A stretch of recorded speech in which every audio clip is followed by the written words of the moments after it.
Dear students, now I am taking second year BCom Business Taxation and under that capital gain. We already studied about the capital gain theoretical aspect. Now we can see the format of calculation of taxable capital gain.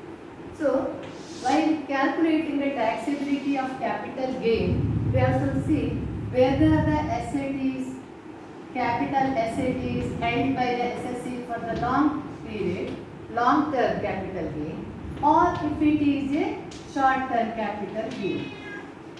Whether it is a long term capital gain or short term capital gain. How to find out whether it is a long term or short term? If any capital asset held by the SSC for more than 3 years or 36 months, then that asset is called as long-term asset, and the gain or profit arising from that asset is taxable under long-term capital gain. And if the asset is held by the SSC for not more than 3 months, then it is treated as short-term capital gain. Then calculation of short-term capital gain is very easy. The format is also very short. We can calculate the short-term capital gain like this. First we have to write sale proceeds. So sale proceeds of the asset. From this amount, we have to deduct only the cost of acquisition. That means cost of purchases, or it is also called as cost of acquisition or cost of purchase. For example, if one land is there, you are purchased that land and sold it within 2 years, then you have got the consideration say sold for rupees 10 lakh.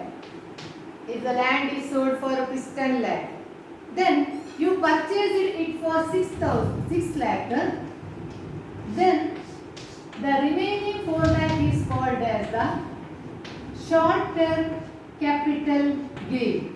Short term capital gain. So it is very easy to calculate the short term capital gain. So from the sale proceeds, we have to deduct the cost of acquisition. But in case of long term capital gain, we can calculate the long term capital gain using this format. First we have to write the sales proceeds. Then from this sales proceeds, we have to deduct the selling expenses. Selling expenses mean it may be a brokerage or commission. See, in case of land or building, if you sell the product through a broker, then you should pay either commission or brokerage. In case of dealings in shares, if you sold the shares through stock market, you should pay the commission or brokerage. So in that case, you have to deduct that amount from the sale proceeds. So this is the sale proceeds. We have to deduct the selling expenses.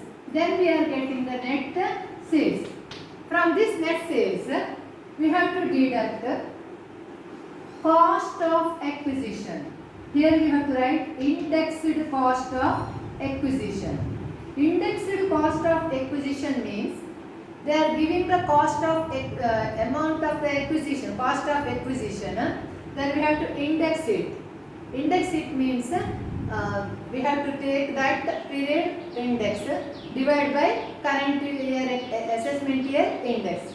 It can be studied in the practical aspect. So ಈಗ ಇದನ್ನು ಹೇಳಿದ್ರೆ ನಿಮಗೆ ಅರ್ಥ ಆಗುವುದಿಲ್ಲ. ಆ practical ಆಸ್ಪೆಕ್ಟ್ಗೆ ಬರುವಾಗ ಈ indexed cost ಅದು ಹೇಗೆ ಅಂತ ಗೊತ್ತಾಗ್ತದೆ. ಬಟ್ ನೆನಪಿಡಬೇಕು, ಇಲ್ಲಿ ಇಂಡೆಕ್ಸ್ಡ್ ಕಾಸ್ಟ್ ಇಲ್ಲ. Here only it is cost of acquisition.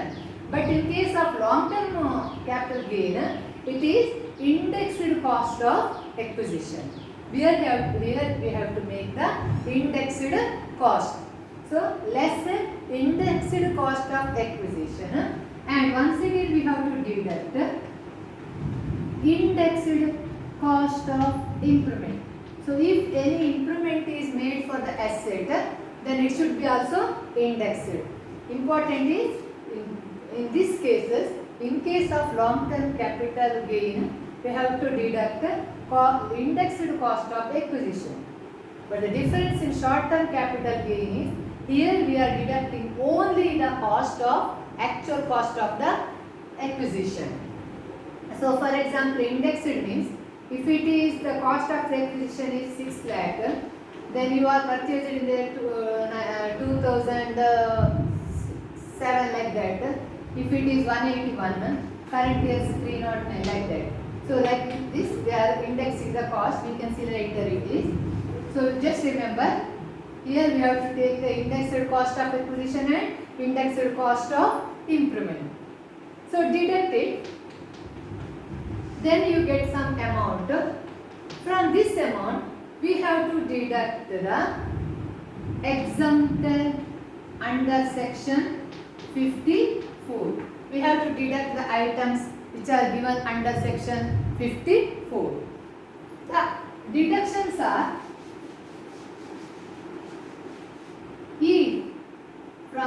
if the house is sold or the property is sold and any new property is purchased within 1 year or after the sale.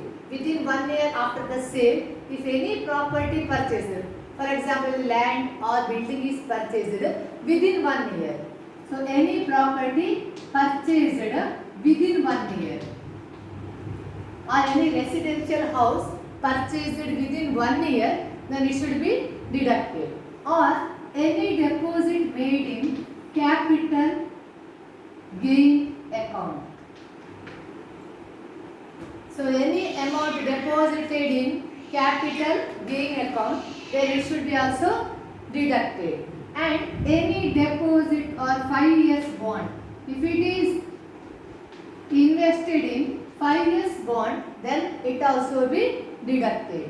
So if any house or property purchased within 1 year of the sale, or any money, the money which you get the money, if it is deposited in any capital gain account, it should be deducted. And if any 5 years bond is purchased, then that should be deducted. This is relating to the long-term capital gain, and this is relating to the short-term capital gain. So with this, we can end this chapter, end this aspect, and the next class we can go for the practical aspects. Thank you.